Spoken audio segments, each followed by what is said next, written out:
Welcome to Bright Lights, our weekly podcast about the great achievers here, right here in America.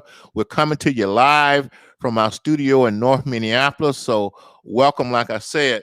Uh, Last week, I told you about my grandmother and her faith and how she would never fear thunderstorms or anything else, no matter how loud the lightning cracked, no matter how much the thunder roared, no matter how much rain it was, no matter how dark it got. She just went on about herself, her business with confidence and faith. And I she passed it on to me. But I told you also that she had read the Bible from Genesis to Revelation, every book, every chapter, every verse, every word, at least 4 times.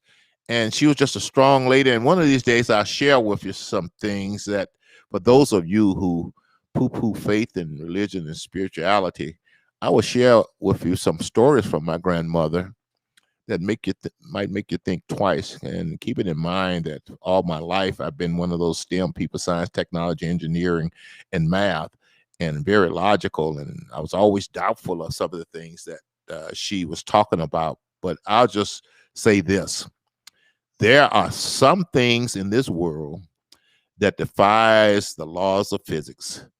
And I don't want to get too deep in here. As you probably know, there's the theory of relativity that explains time and space from the beginning up until now at the non-subatomic level.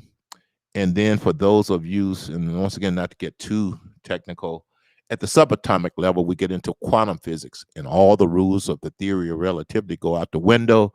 And some of you might know that Einstein spent a lot of time, and even physicists now are trying to come up with a unification theory that one theory that ties both the subatomic ways of physics with the non-subatomic physics, and they're looking for this unification theory.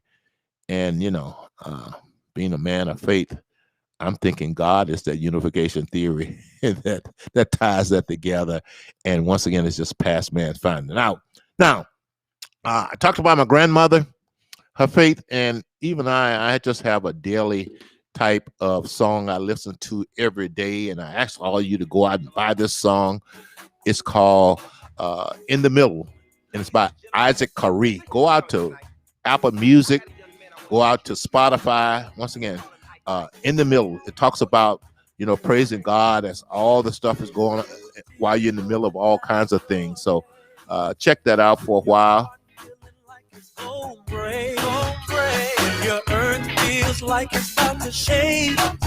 And as I was saying, our guest this evening is Mr. Ace Jiru. Ace is from the country of Oromia, and he's part of the Oromo communities here in the Twin Cities in America. We're going to talk about some of the things that he's been going through. And of course, every week, first of all, if you want to subscribe or order Bright Light merchandise, go to my website, LaceyJohnson.com, and you'll be able to do that and support what we're doing here. Now, you know that every week on this podcast, I do a little weekly review. I attended a couple of memorial services this week. One for Daryl DJ Well Jr., and I told you about that's the son of my neighbor who was a victim of some of this crazy results from this conversation about defunding the police and all the lawlessness that's going on here. And and talking, and I'm blessed to have a diverse set of neighbors. And my she calls herself this white liberal neighbor was telling me the other day that her friends out in the suburbs just don't understand what's going on here. And I know I got some family members out in the suburbs that just don't understand here. They don't understand that this is a whole new situation and deal from anything like we've seen in the past. And another interesting thing about my white liberal neighbors, that's what she calls herself. I mentioned to her that what's going on here in Minneapolis is going on in Portland and a lot of other cities. And surprisingly, she indicated to me she didn't know what was going on in those cities. So that's the sad part about it also, because what we're seeing here is going on in other cities all across the country. And it's part of whole pattern. And if people don't know the pattern and they're not able to connect the dots, and I guess that's one of the reasons they keep electing these people in all these cities, because they're not connecting the dots. Uh, Also, I attended a memorial service for Colonel Mual. He's a colonel in the Hmong community. He served under General Vang Pao. Those of you who are familiar with the Hmong community here, you know General Vang Pao was just a hero. He fought aside the Americans in the South East Asian War during the Vietnam War era, Laos citizen. And the interesting thing about it, what's going on, what we're seeing here on TV with Afghanistan, there was a similar situation when we exited South Vietnam, and seeing people scrambling to get on planes, and we had boat people and things like that. But let me say this, I have never ever seen anything like what's going on here in Afghanistan, and it's inexcusable. It should not have happened. And here's the thing, those of you who know me, I normally have a different perspective and take on things. What I am disappointed about is our quote unquote press, media, journalism. Because if they were doing their jobs, and there were people on the ground in Vietnam that was reporting the truth back to the American people, they wouldn't let politicians spin it. But now, in this dysfunctional media environment, this dysfunctional journalism environment, this dysfunctional press environment, where press takes sides and they don't challenge the people that's on their side. If they were doing their job, this would have never happened. We'd known ahead of time, and they would have challenged the current administration when they were out there giving misleading information, when they was miscalculating things like that. And really, I'm going to say to our press, our journalists and stuff, lies are in your hand when you either report or do not report the truth. So I will leave it at that. It's just a failure of the press as far as I'm concerned. And now they're going like, oh, it's me, and how did this happen? When really, I'll say to our press, you need to first look in the mirror and see whether or not you were doing your jobs, because you had journalists over there in Afghanistan which could have been telling the American people the truth, the whole truth, and nothing but the truth, because you're in the bed with certain parties that you refuse to do that. So that's all I have to say on that.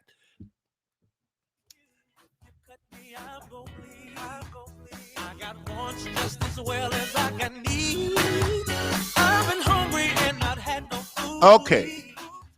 As promised, I got a member of the Oromo community here in the Twin Cities as my guest this evening, and it's time to bring on Mr. Ace Jiru. Welcome to Bright Lights, Ace. Good to see you. Good seeing you, Lacey. Thank you so much for having me. You're more than welcome. Well, Ace, before we get started, I really love that jacket you have on. Why don't you explain to me, is there any significance to it? This is the Oromo Republicans jacket, the Oromo Nationals, the Oromos that seek true freedom. No fake liberal freedom, Lacey. This is what it represents. Red and green is our flag. It's our national flag. The Democrats wear red and green too, but they don't believe in it. I see. I got you there. Why they wear it makes no sense to me, but they believe in it. They don't believe in it, but they wear it. And is that something that I need special privilege if I wanted to wear those, or is that something I can go in and buy it off the rack, or get fitted for and have a tailored version of it, Ace? This we'll give it to all of our friends Okay. who like Oromo independence. Anybody that is not for Oromo independence is not our friend. Therefore, they don't get this special jacket. Okay. Well, if you support Oromo independence, I know if you go to the U.S. Congress, I know you would support Oromo independence. I would have given you this, Lacey, if you won. Oh, well, I'm going to try to figure out a way you will give me one anyway, Ace, but we're going to talk about Oromo independence in a second here. But before we go there, let's start off by, I know that you and members of the Oromo community met with, I think, Mayor Jacob Fry this week. What was the objective of your meeting, and how did it go? Well, we have a lot of corruption in our community here, a lot of business scams going on in our community. There are individuals going around the community saying, I'm a real estate expert and I'm going to make you a millionaire and invest with me, and they'll get down payments from people. And then They don't add their down payments into it, and then they be part of the business. So we shared the stuff like that that was going on in our community, and we also talked about just generally what Oromos would need in Minnesota here. Okay. And did the Unfortunately, we mayor's didn't have enough time to get all of our points across, and it was a quick meeting. We were hoping for a longer meeting, but it was too quick. well, it's beginning to sound like it was a photo op almost, Ace. But Yeah. maybe I don't want to characterize it as that because I don't know. I'll leave that up to you. But did you get the feeling that you're going to see any results out of this meeting? Because that's my bottom line: is meetings and stuff. That's to me. I've been taught meetings and things are activities; they're not Right. achievements. And what type of achievements do you think you're gonna get out of meeting with the mayor, our honorable. I call him. The mayor left us in with a positive note that he would Okay, look good, good. into it, Okay, and I hope he'll look into it. So okay, excellent. Now let's get into some background of you and the areas of East Africa that you come from, mhm. the country of Oromia. Tell Oromia. us about Oromia. I know there's some independence going on there where you're trying to fight for your independence from Ethiopia. Why don't you touch on that a little bit for us, Ace? Yeah, I'm is Jiru from East Africa. Came to the U.S. back in 2000 from the killing that started in 1991 in Ethiopia. Basically, every 30 years, they prosecute third world populations, especially population with the biggest numbers. That's the one that gets prosecuted the most because that's the one that can like truly be the majority when it comes to democracy. They're gonna win every election. To make sure that they don't win any election, to make sure that like they kill democracy, so the bigger population gets eliminated the most. So when it comes to Africa, Oromos were the second biggest next to Nigeria in terms of population. So being one ethnic blood with 60 million population, NATO doesn't want to see 60 million population of Oromo from East Africa ever ruling any country. So because of that, for this 100 years, we've been basically struggling with a small minority that doesn't produce anything because they get unlimited supplies of guns and bullets. And we basically struggle with a small minority region that don't even have a farmland. They got no food, they got no factories, they got nothing. Because they are willing to slaughter other Africans and ship away natural resources out of that region, they get to rule the majority. That's what we So, were. That's what we were on, and that's how I ended up in America back 1991. Basically, NATO and the U.S. came over there, beat the life out of Oromos, Somalis, basically everybody else in that region that got a population. After that, they gave us a visa to come to the U.S. Not all of us, of course. They only give like 0.05%, mhm. so that in the global stage that we look like immigrant welcome and nice country after we beat the life out of them. Basically, Ah, that's what happened to us. Basically, that's how we end up coming here. so the first time we had a dialogue, what caught my attention was your perspective of this international money and power chess Hmm. game and how it impacted East Africa. Now, having said that, you just mentioned NATO and its desire not to have a nation of 60,000 Oromo.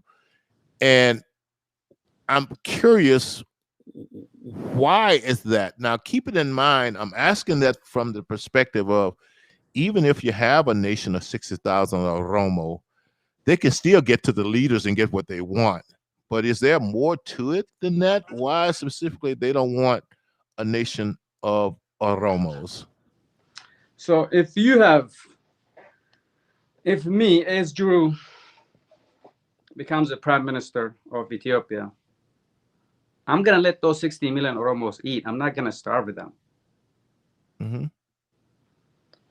But if you take somebody from Tigray region, which is only 3 million population, you make him the prime minister of Ethiopia, he's only going to feed 3 million people. And the rest of the resource, he's going to ship it out. That was the trick to it. Okay. If I have 60 million people backing me up, I'm going to have it confident and I'm going to serve them. Right. I'm not going to worry about losing power. But only if you have 3 million people, the only thing you can cling on to survive is the guns. And that person can only live through guns. Okay. And the Oromo can only live through population. So based on what you're saying, it sounds like it's going to be a great challenge to win your independence. I think you indicated where you think you are in that fight for independence. Where exactly do you think you are in that fight for independence, and what are the odds that it's going to bear fruition? Unfortunately, this is what gives me like the most unfortunate feeling that the West, after killing each other for so long, has figured out to say we're going to fight in team. We're going to call ourselves NATO. War against one of us is war against all of us. So they stopped the killing of the West like that. Mm-hmm. The Arabs also made a pact.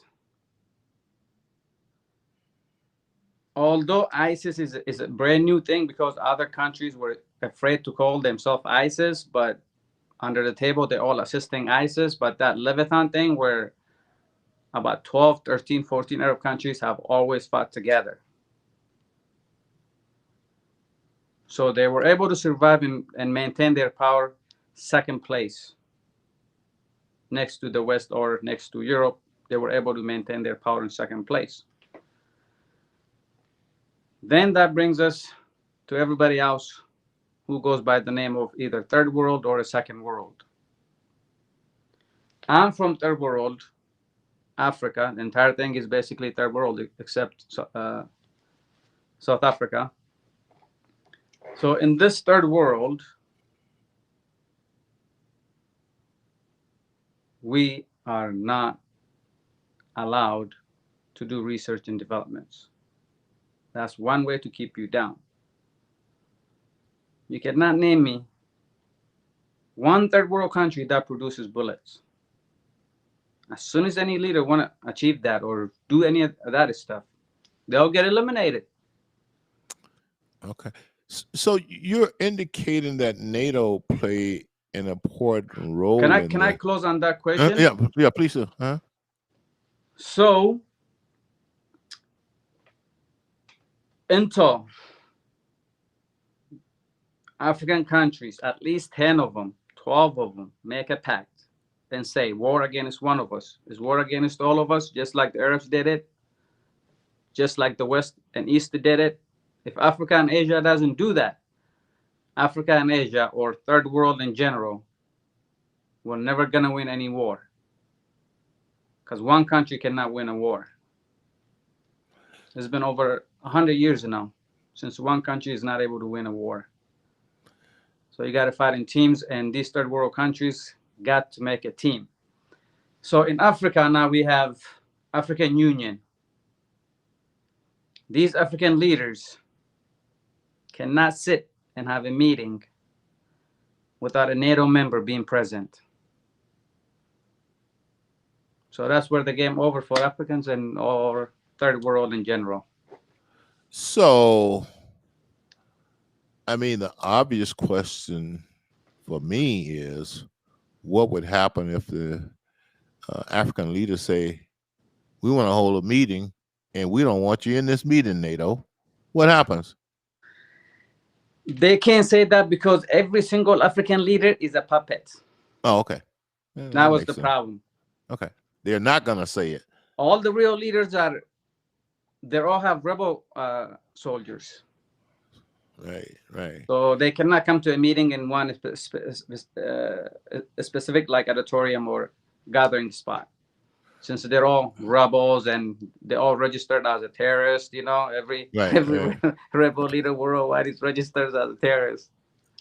So once again, going back to this global chessboard of power and money, it sounds like fundamentally there's an infrastructure in place in order to put leaders in position where they are really puppets, like you say. Uh, where is the hope for the future then, Ace? Is there? I mean, where do you see hope at? Because I mean, most of us on the outside looking in at Africa, we hear and see, well, let's be honest, dysfunctionality, and we see a continent full of great natural resources, but we see people constantly struggling and starving. So once again, where do we look to for, or who do we look to for a brighter future? I say you would look into cultures, and also I say you look into technologies. Culture would never change. Every human being at the end of the day is gonna either develop a new culture or hold his old culture. We wanted these cultures to be about real freedom, like a true independence. And instead of promised liberal democracy. With that, I believe the future generation, you can see it, the way Nigeria is constantly challenging the government, like every third world government has been in challenge basically since the social media became like worldwide events or worldwide tool that somebody can get access to. So sharing of information is changing people's mentality and culture. Americans are saying with our tax money, don't support dictators. So these challenges, I believe, and the next generation, American population itself will hold the American government more accountable in terms of going abroad and just ruining countries and just leaving the country anytime they want to leave, or like what Joe Biden is doing to Afghanistan. All these things are culturally becoming a change. Like people actually care about other countries now. They get to see it on TV and they get to see these horrific pictures of women and children getting hurt in these wars. And your own citizens are going to challenge your own government in the future. I think that's a good point. And I think you remember the whole Arab Spring uprising and Right. Egypt and stuff, and the key role that social media played Mhm. in that whole movement. Do you see a similar role of technology and social media as far as, uh, for lack of a better way of putting it, uprising on the continent of For sure. Africa? It does happen over and over on the continent of Africa. Okay. But the problem about Africa is the problems of Africa, the West will never amplify it. When a protest, the big things going on in Africa, government is being challenged in Africa, Right. they'll cut your social media, they'll cut your Facebook, they will support that dictator.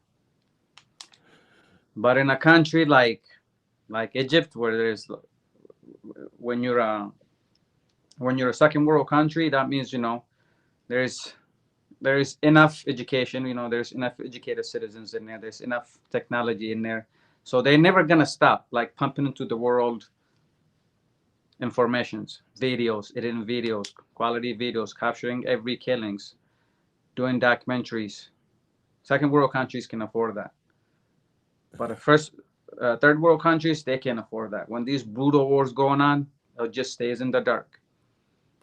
Right. And CNN will do one documentary every 6 months, and they'll do that liberal documentary.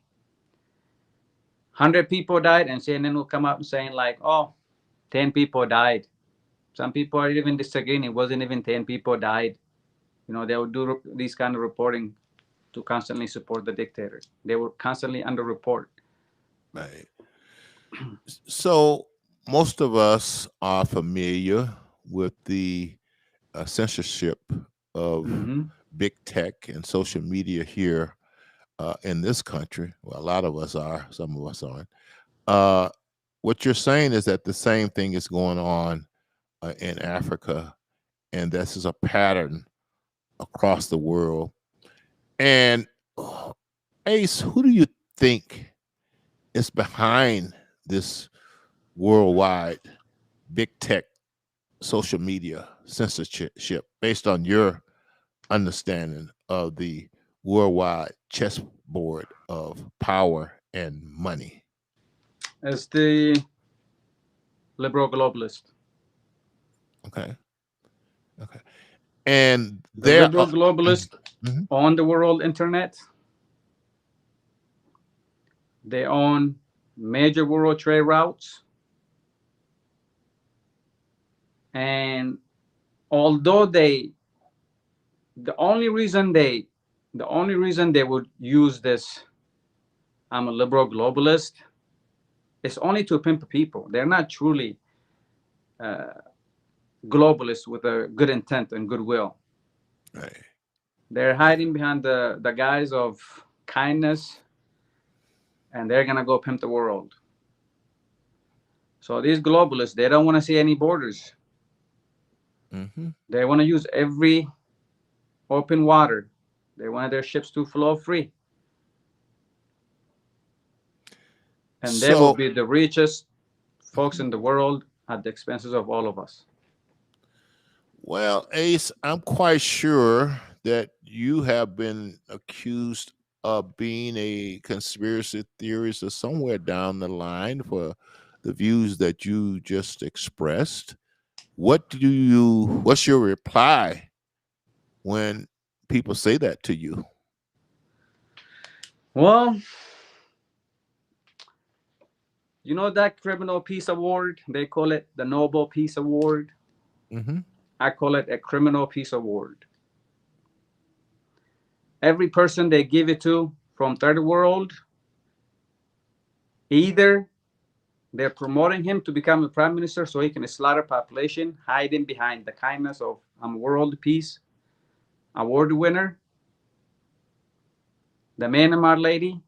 She slaughtered Myanmar like that after they gave her the peace award. The Ethiopian prime minister, they told us he's Oromo. Oromo population said, no, no, he's not Oromo. We cannot verify him being Oromo. And the Amara said, he's the mother is ours, but we don't know where his father is. Nobody knows who this man's father is. And he got the Nobel Peace Prize, and he started this brutal war in East Africa after taking that award. He delayed election for a whole year. A year later, Ethiopia had election. Only his party ran. Nobody else ran, just his party. And all oppositions are in jail. To this minute, like right now, they're in jail. All Oromo leaders are in jail. So, Celebrities get killed. Liberal leaders go to jail. All the celebrities and all the conservatives, they get killed. But wow. they put the liberals in jail because liberals are not really a threat to this oppression. So, So, so once again, what we're saying is that there's hope that it's gonna technology and social media and just visibility of what's going on will move people's heart to do something about it. Let's do this, Ace. Let's segue to some of the issues that you have discussed to some of the issues that are current issues that are near and dear to the hearts of Americans. Now, that's first and foremost. You've been seeing the same images that the world has been seeing on this exit in Afghanistan. What is your view of what you're seeing? And I'm quite sure it would expand upon my view and the view of many people here in America. So, what's your view when you see what's going on in Afghanistan? What are some of the things that come to your mind? The same thing my Oromo population dealing with is what Afghanistan is dealing with. So right before I answer this question, I'm going to close on my previous one regarding the Ethiopian Prime Minister and his election. Mm-hmm. So on his election day, a month ago, I lost my Facebook and I lost my channel. I lost everything. To now, I can't even get access back to it. So on that Ethiopia's election night is when they banned my Facebook account. Those are the globalists protecting fake election in Ethiopia. And everybody got guns in East Africa now, particularly in Ethiopia. They're all funded with guns, and they're all eliminating each other. That brings exactly to the point you're just asking me about Afghanistan. The war in Ethiopia and the war in Afghanistan stopped at the same time. The 1991 war, the one that stopped in 1990. Both of them by 1992, it completely came to an end, fully stopped. Both of these countries, they fought a 10-year war before that, a civil war style. In both of these countries, the Soviet Union got involved. Because the Soviet got involved, NATO and the US got heavily involved too. Now, when Russia leaves, Afghanistan goes back to their conservative ways. Basically, they go back to their Afghani ways. But the West won't allow them to have that. And they're not going to let it go either. That's why this war will never end. And it's not going to end in the future.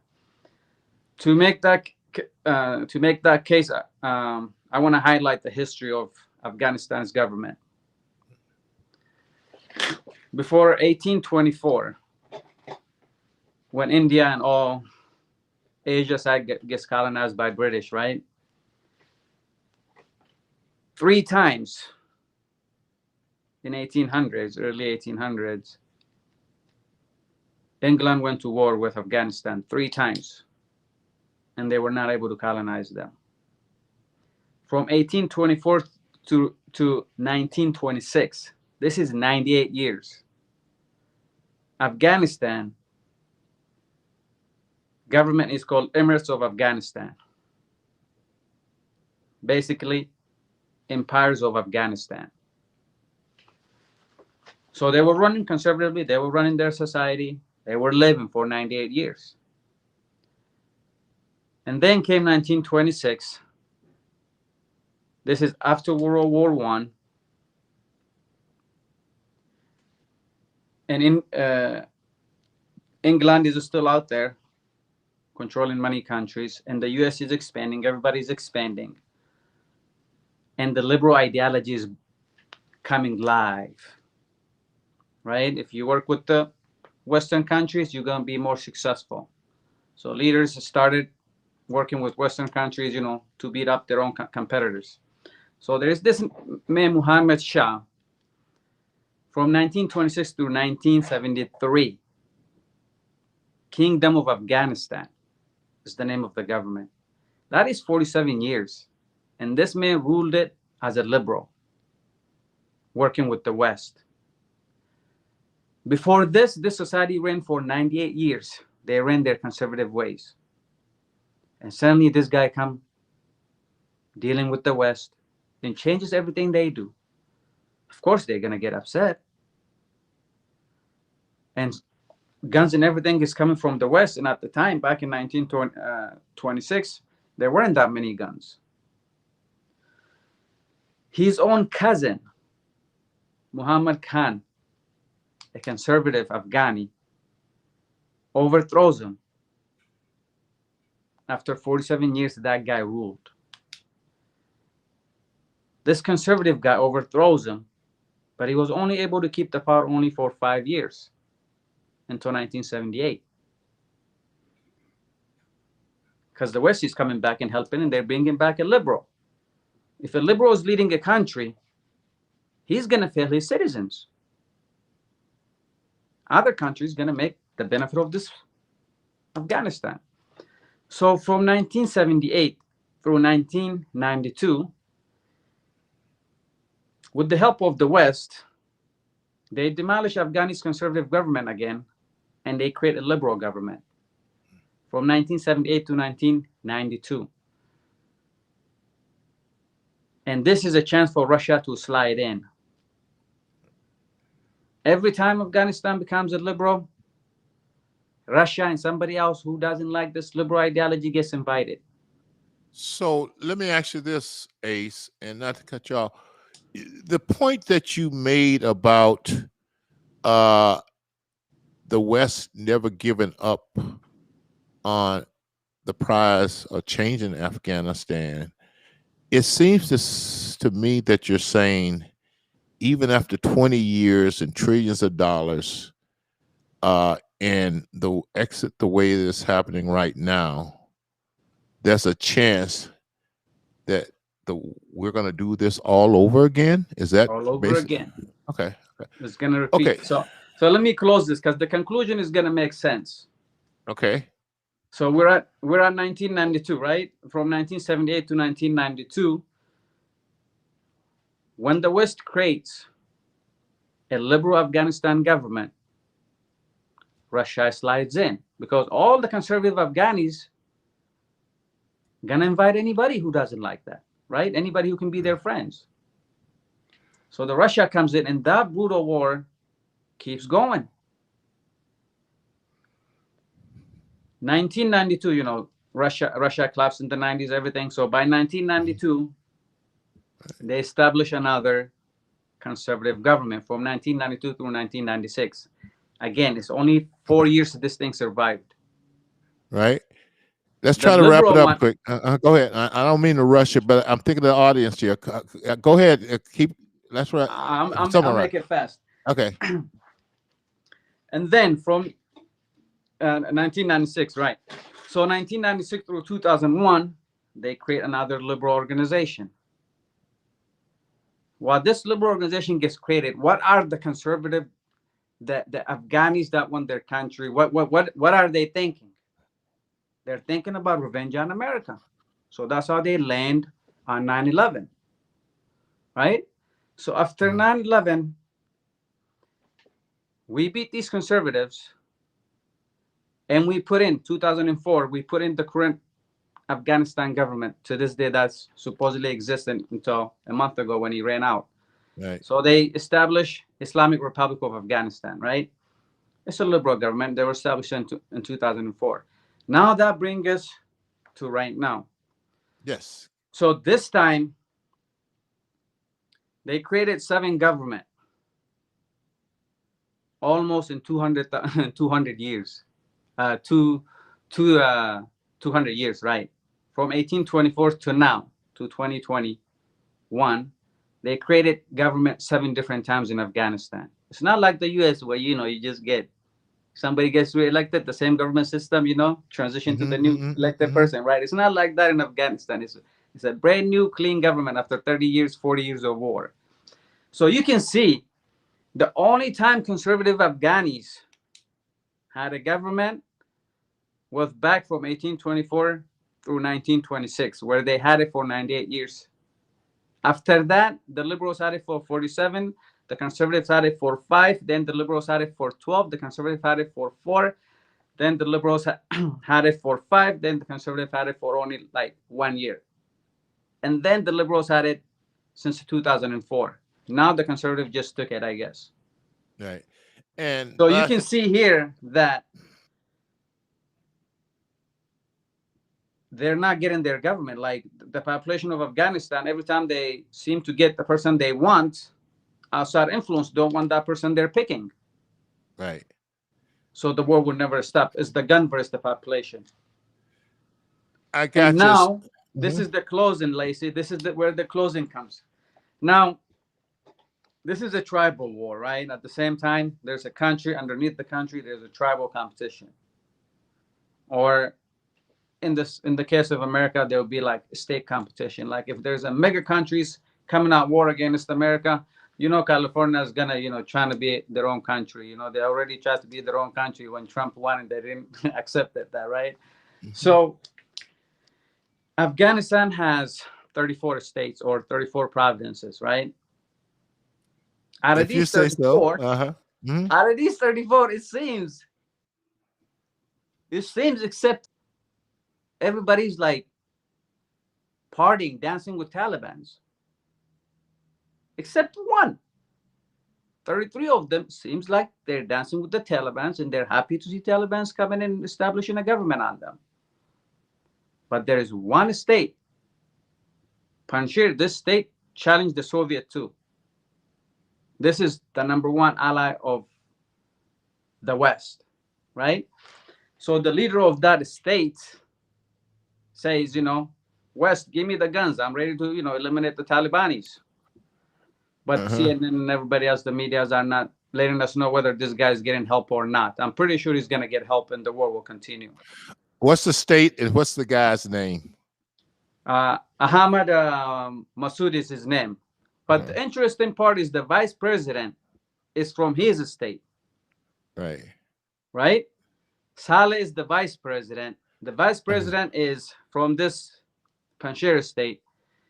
The president, Ashraf Ghani, like Dr. Ashraf Ghani, his name, Hmm. he fled the country to Dubai, right? If you say so. Okay. Yeah, he's in I'm Dubai not right familiar. now. Right. He's in Dubai. So the vice president fled to his state where the Taliban are not there. They're ready to resist this war, right?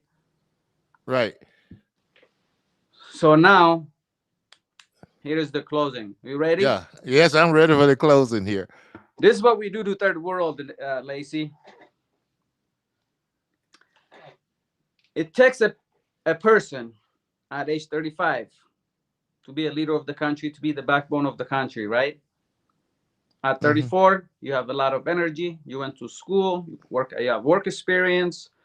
That's why they said the US president should be 35 years old or older, right? They put the senators too around 32, right? Right.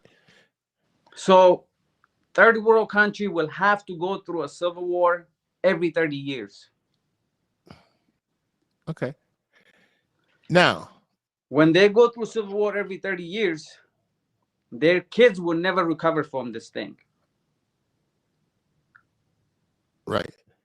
For the next 30 years, these little kids growing up will never recover from it. But the new babies will recover by the time they get 35 years, and another war will start.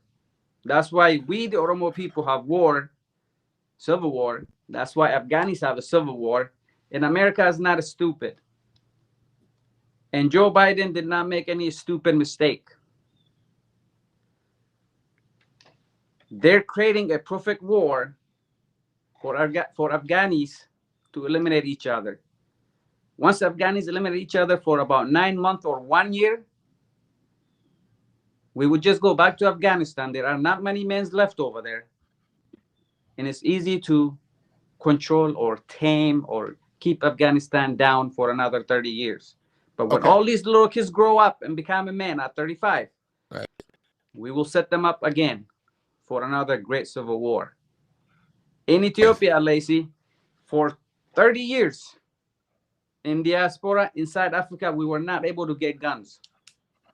Right. Now, Oromos have guns. Everybody got guns. And all these black men Okay. in East Africa will slaughter each other for 3 years. Okay. So After 3 let's. years, Lacey, Uh-huh. we were simply going to just send over the UN and everybody, and we will establish a liberal government. And this liberal government will run for 30 years, and the Okay. population will be screwed for 30 years. And when Right. those kids are growing up and they're ready to take over the country, we'll set them up for a great civil war again. Okay. So Ace, let's pivot to some local issues here. All right. And I really, really appreciate the international detail level. We talked a little bit about the whole police situation here. Is that impacting the Oromo community, and how do they feel about defunding the police and police reform? Coming from Africa, Lacey, we don't believe in police in Africa because they were not real police to begin with. They only work for a dictator government. Even then, in Africa, you still need a police to have a society. Right. So without a police, we cannot have society. And we also understand that there's just that 1% riding up of the police, the few racist police officers in there are ruining it for the 99% of the police officers. We also understand that. Our country is such in a big, big war. When it comes to like policing or minority issues in America, we, the Oromo people, we share it with everybody. We don't look at it like this is gonna affect only Oromo people and whatnot. When George died, we all just, as a colored people, we all just go support that side of the issue because it affects all of us at the same time. But we don't look at it the police issue as a special issue that would affect the Oromo people. But we do believe in having police to have society. Without a police, we cannot have society. So have you seen the crime increase in your community as most communities have here locally? I do see it on the news and whatnot. Crimes increasing a lot. Mm-hmm. When it comes to Oromo community, we stay out of it. Like because we come from a country where we don't need to depend on the Ethiopian government. When we come to America too, we do depend on the government. If you do need to depend on the government, but we're one of those communities that try to do their best on their own without too much looking into the government. Well, as a political conservative, I can understand that viewpoint. Let's talk about the business environment in the Oromo community here locally. What type? Well, first of all, before you go there, what's the population of the Oromo community in the Twin Cities here in the metropolitan area? Since 2013, 45,000 has been constantly repeated. Okay, and so it's probably between 45 to 50,000 now. And I understand there's a bond or relationship with the Somali community here. There's at least some type of familiarity. Explain the relationship between the Oromo community here and the Somali community here, and what's that whole situation like? We have a tight relationship. Oromos and Somali, we feel a lot of our problems are the same. The reason we're oppressed is not because Ethiopia got any technology or anything. The only way we can get our freedom is if we get the blessing from NATO now. Oh, okay. You know, Ethiopia, Tigray, Amaras, these are, if NATO just gives us a break for 7 days, right, we can get independence of Oromia on the 5th day. So and have a party for NATO on the 7th day. That's a good way of putting it. So if you combine the Oromo community with Somali community population, what are we talking about here? 100,000 or 120,000 or so? Do you know, Ace? Somalis, they claim 100,000 on their own. So okay. So Oromos claim 45 to 50, so 150. Okay. And how are you approaching the upcoming elections here locally? Are you supporting one slate or one philosophy or one set of issues? Just give our audience some understanding of where you're aligning yourself politically and what are the key issues that you're looking at. I look for a candidate who is looking to make less rules.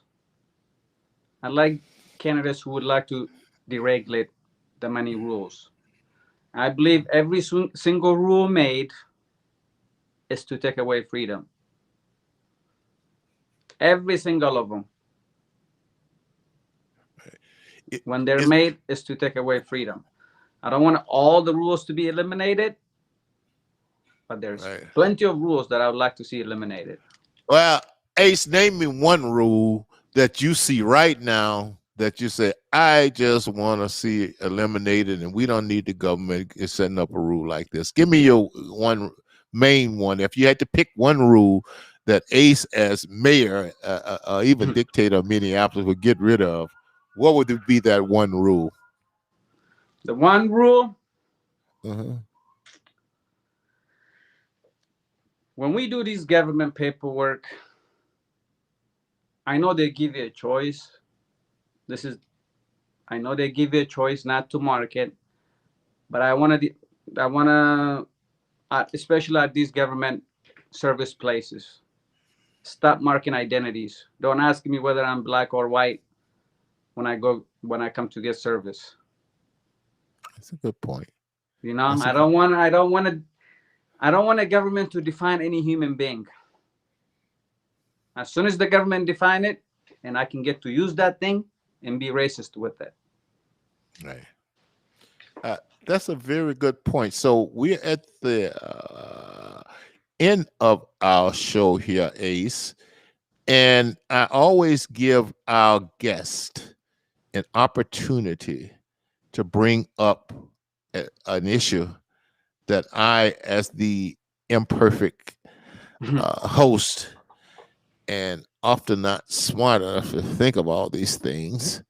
What is the one issue that I did not bring up that you would like to address?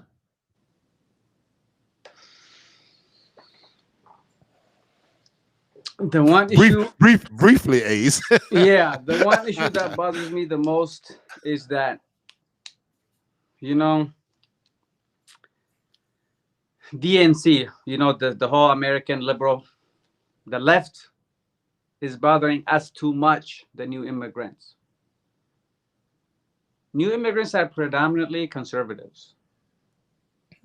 If you don't work hard, if you don't like to move around, if you don't like to seek opportunities, you usually cannot make it to the United States of America. So, Mhm. why is America's Republican Party not talking to minority communities? Trump did it. That's why I supported him.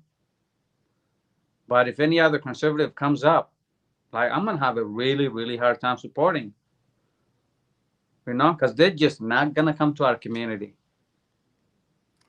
Okay. And the Democrats will come, at least during the election time, they will come to collect some votes. But the Republicans got to go to the minority and the blacks and all minority communities. They got to put the boots on the ground. Why are they not doing that, Lacey? I do not understand either. They're either not prescient enough or forward looking enough. And I think a lot of times it's that they're not comfortable enough coming in, which comfort level have a lot to do with knowing the people of that community. And you have to know people in these various communities on a personal level. I think a lot of time where, and I generally get support across the board, whatever effort I do. And that's because I have been blessed with the opportunity to work with people close up across the board and to go into their homes and to talk to them and understand their feelings and the issues that's important to them. Connecting with people is a person in person type of thing. And once again, it's something that it has to be a way of life. Right. It can't be a tour or something like that. And I think in a lot of cases, that is the issue. And once again, if you of the other party, uh, you got all the momentum on your side as far as media narratives and everything. And it makes, well, let's face it, we were talking about the media and the press and journalism earlier, how they take sides. And I don't think anyone would argue that the majority of the press and journalists are on the Democrat side. And it's always Right. been that way. And just now they're getting even more bias in their reporting. And so when a Democrat goes into one of these communities, the press and the media and pop culture and the educational system has already laid out the welcome mat. And Right. so you have to overcome the fact that there's no welcome mat for you. And the only way you get around that, once again, you have to historically go into these communities, and I suggest you have to have a servant like attitude towards it. You're not going into these communities for any type of strategic reason. Right. You're going into these communities because you know and care about the people, and you know and care about all people, and you see the potential there, and you know enough to understand that most people, and this has been my experience in dealing with all these communities, just like you say, a lot of them have an entrepreneurial spirit. I don't care what immigrants they are, Right. and that you have to understand that and realize that and really promote that. Now, having said that, based on what you just said, it sounds like the same game where they come in during the election time and they tell you how much they love you, and then they disappear for 4 years. So that's what's generally how it works and how it goes. But once again, we have to find a way to overcome this, and it's Right. going to be a challenge. You mentioned social media role. Uh, I'm just disappointed that the potential of social media to create intelligent dialogue and bring us together have been has been overcome by this screaming, yelling match and calling each other names and personal attacks and things like that. But once again, I'll end my broadcast as I began it. Uh, Being a man of faith, you believe that with patience and understanding that we're going to turn this thing around. And so somewhere along the line, and the way democracy work and the way human nature work, we're going to have to really screw things up to make us stop and think about what we're doing, how we're relating to each other. And I was just thinking the other day during the Civil War, when, and it's biblical too, when Abraham Lincoln was talking about a house divided and how all the foreign powers in the world could not bring this country down, and Right. that if this country is brought down, it will be from within, and a big part of it will be because we're a house divided. But at the end of the day, besides just having faith in God, I have faith in people, and I think we will get it right one of these days. I just hope it's not so far gone that we Right. have to spend a lot of time digging ourselves out. So that's For my sure. perspective on what's been going on. And I will say to you, Ace, it's been really great talking to you and learning from you the details of how this, like I say, chessboard, world Right. chessboard of power and money works.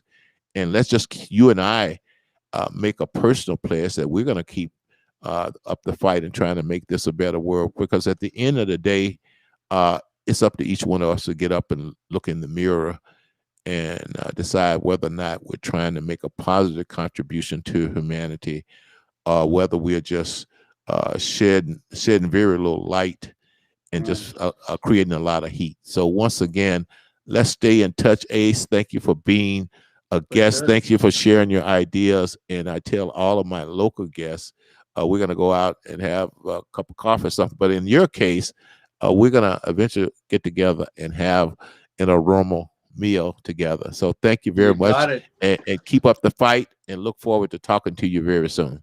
For All right. sure. For Thank you, sure. Ace. Okay. We'll have this podcast in that one of these Oromo restaurants. Yes, and I'm gonna go out and look, Google that this evening. As a matter of fact, and I'm gonna suggest one to you. Okay, For and sure. me You and got me it. and the, me and my wife and you and your wife, we could get together and have a continue our dialogue. So For thanks, sure. Ace, I Jiru, appreciate you. and I'll be talking to you soon. For Thank you. sure.